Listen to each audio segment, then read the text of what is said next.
Can you spot the difference between these two songs? Shooby-doo-da-da-doo-be-doo-be-doo-be-dum-ba-dum-bum-bum, I sing the mighty power of God that makes the mountains rise and spreads the flowing seas abroad and built the lofty skies. Common thought today tells you that their objective meaning, beauty, and worth are equal. That there is no difference between nonsense words and Isaac Watts' mastery. This is only one of the many areas that demonstrate that America is crumbling because it is losing its foundation, the Bible. Need proof? Well, ask someone what a woman is, or better yet, how a pedophile can be termed simply a minor attracted person, or how baby murder can be placidly referred to as pregnancy care from the loudest megaphone society has to offer. Yes, all these things are related.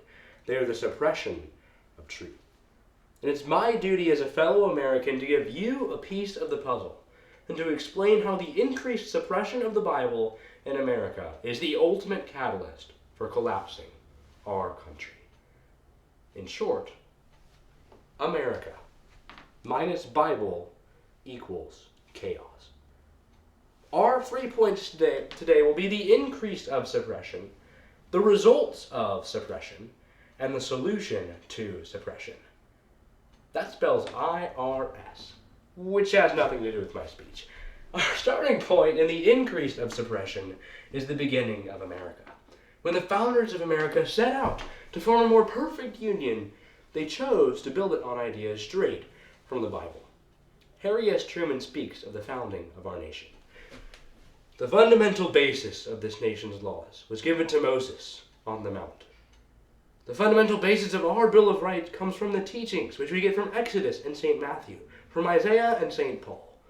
And from that solid bedrock, the nation began to grow. The schools promoting the foundation of the nation in every classroom. An example of the attitude towards education is reflected in a poem written in the front of a school book by a child. Whoever steals this book away may think on that great judgment day when Jesus Christ shall come and say, "Where is that book you stole away?" Then you shall say, "I do not know." And Christ shall say, "Go down below." The McGuffey readers that were used later in 1853 contained 10 chapters from the Bible. But in 1896, the same book contained only 3 chapters from the Bible. And in 1920, no biblical quotations, with only one reference to God, was found. Finally, in 1963, the final death blow under the banner of separation of church and state came when the Supreme Court ruled in the case Abington Township versus Shemp that Bible readings in schools were unconstitutional. So, now our second point will be the R. What is the result of this suppression of the truth? Well, imagine with me that the Bible is a map, and we as human beings want to get to a certain destination.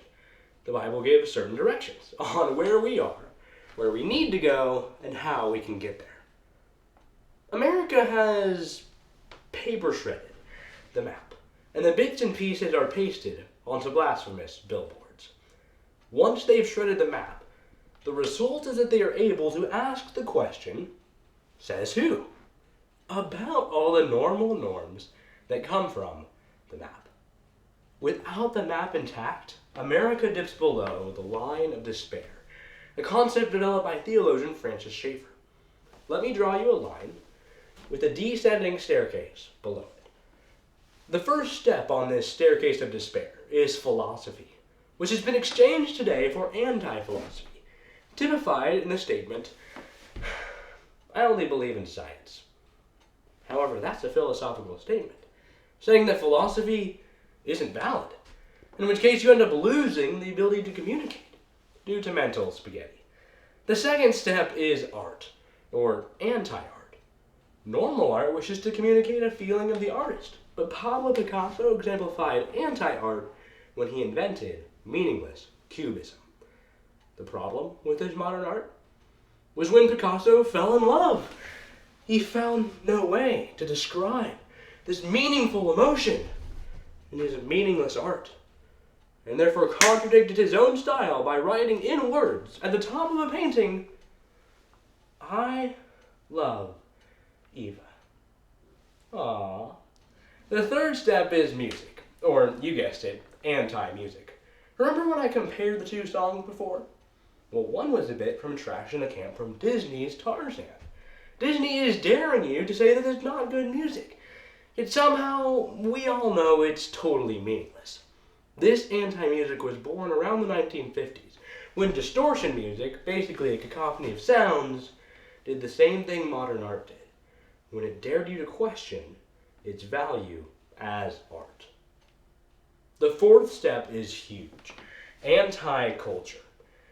Anti-culture asks, says who? To animals being separate from humans, to kids honoring their father and their mother, and the fact that God made the man to be the provider of the family.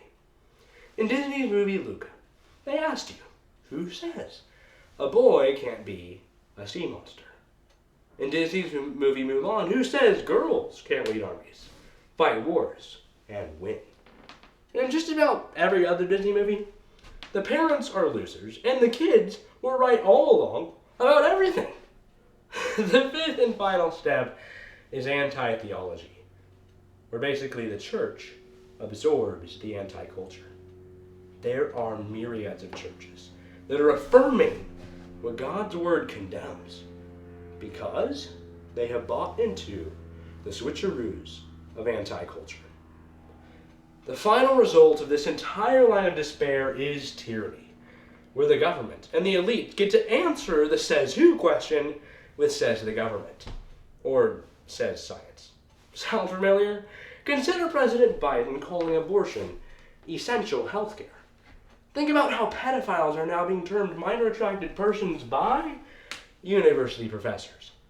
Maybe we should think twice when we hear that the leader of Planned Parenthood supports Black Lives Matter while murdering almost 3 times more black babies than white. So where? Where is the S? The solution to this oppression, this meaninglessness that people find themselves in after falling down these steps into the dungeon of despair.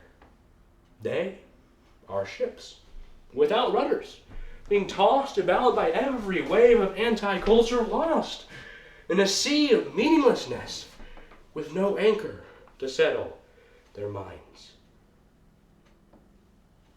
But we are above the line of despair, and we have an anchor to settle our minds. We can stand up and declare from the housetops the answer to Pilate's question, what is truth? We can say that some philosophy is good, and some is of the devil. Some art is beautiful, and other art is trash. That certain music has more value than other music, that God made marriage between a man and a woman, and that the church should be able to answer every says who question with says God. We need to fight for the truth, defend our minds against Disney's deconstruction, and in response to our leaders' counterfactual claims, demand biblical definitions, and say, with Inigo Montoya,